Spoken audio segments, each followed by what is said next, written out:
our moment because today we are officially opening the newest milestone of the Cotabato Sanitarium and General Hospital.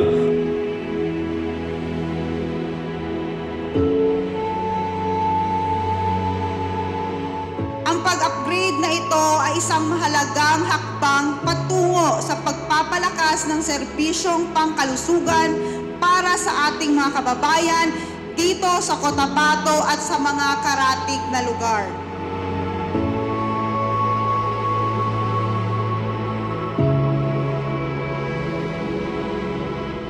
It is with immense pride and honor and joy that I stand before you on this momentous occasion for Cotabato Sanitarium and General Hospital for its inauguration of our new hospital facility.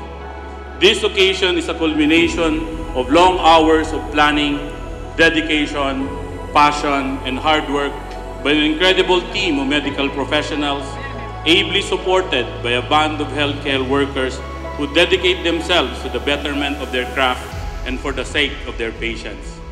This event is a demonstration of their commitment to the community they serve. As a medical center chief of Cotabato Sanitarium and General Hospital, I am profoundly conscious of the importance of having a state-of-the-art facility that not only meets but exceeds the healthcare needs of our patients and our community. This new facility and modern equipment is more than just a building, but is a beacon of hope, a testament of every healthcare worker's sacrifice, a place where love and healing are enjoyed by everyone who walks through its doors. It used to be a solace of patients with leprosy, and now to becoming a general hospital. That transformation is amazing.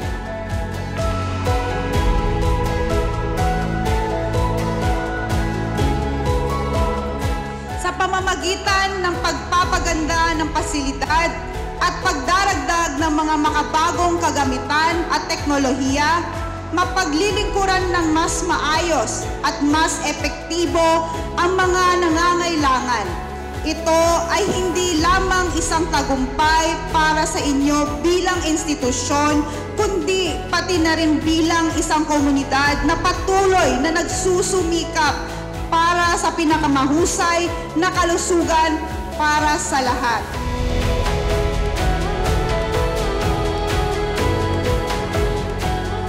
We remain steadfast for our vision of improving Cotsan Hospital. We held true to our commitment of bringing closer the health services in this part of the region, all for the benefit of our people.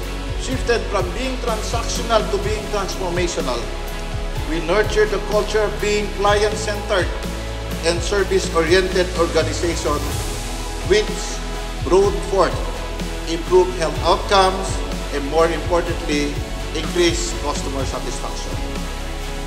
Congratulations to the management and staff of the Cotabato Sanitarium and General Hospital. Mabuhay po tayong lahat!